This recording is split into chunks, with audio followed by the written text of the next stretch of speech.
അവരുടെ കല്യാണം കഴിഞ്ഞിട്ട് 9 വർഷം കഴിഞ്ഞു. 7 വയസ്സുള്ള ഒരു മകനുണ്ട്. ഭർത്താവ് ഒരു പ്രവാസിയായിരുന്നു. എങ്കിലും അയാൾ നാട്ടിൽ ലീവിന് വരുമ്പോഴെല്ലാം 6 മാസമെങ്കിലും നിൽക്കാറുണ്ട്. നാട്ടിലുള്ള അത്രയും സമയവും ഭാര്യയും മോനുമൊത്ത് കറക്കമായിരിക്കും.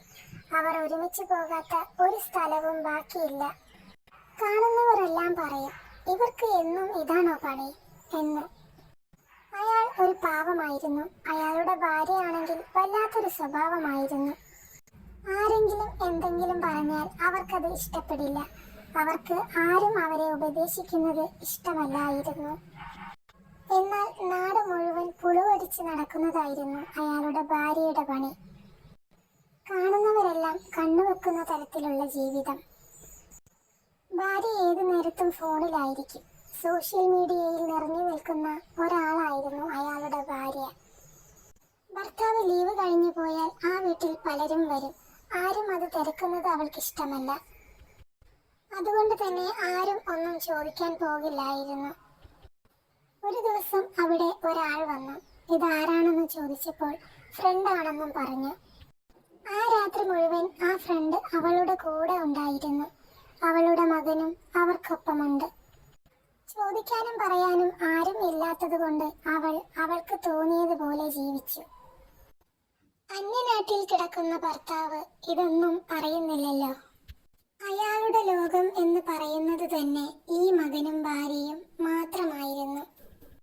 ഒരിക്കൽ പ്രവാസലോകം ഉപേക്ഷിച്ച് തന്റെ ഭാര്യയ്ക്കും മോനുമൊപ്പം താമസിക്കാൻ അയാൾ നാട്ടിൽ വന്നു.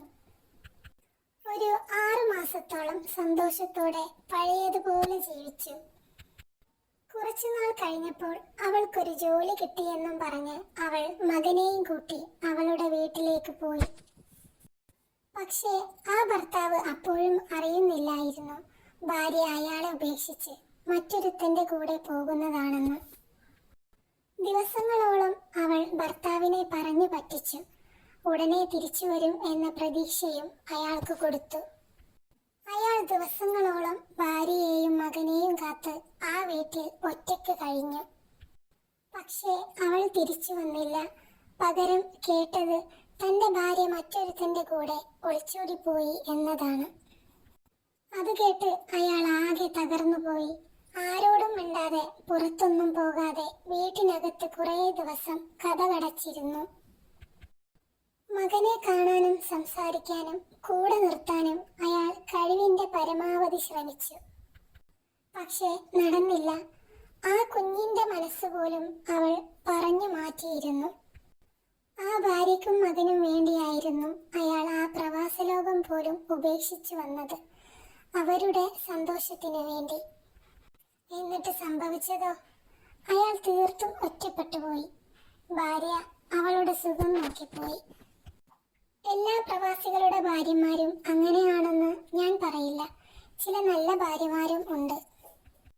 ഭർത്താവിന്റെ വരവും കാത്ത് എല്ലാ വിഷമങ്ങളും പ്രയാസങ്ങളും ഉള്ളിലൊതുക്കി കഴിയുന്നവൾ. ഭർത്താവിന്റെ ഒരു ഫോൺ കോളിന് വേണ്ടി ഉറങ്ങാതെ കാത്തിരിക്കുന്നവൾ. അങ്ങനെയുള്ള നല്ല ഭാര്യമാരും നമുക്കിടയിലുണ്ട്. എന്തോ ആ പാവം പിടിച്ച ഭർത്താവിൽ നിന്നും കിട്ടാത്ത എന്താണോ അവൾക്ക് ആ കാമുകനിൽ നിന്നും കിട്ടിയത്. ഭാര്യയും മകനും ഇല്ലാത്ത വീട്ടിൽ തനിച്ചായിപ്പോയ അയാൾ എല്ലാം മറന്ന് വീണ്ടും പ്രവാസ ലോകത്തേക്ക് തിരിച്ചുപോയി.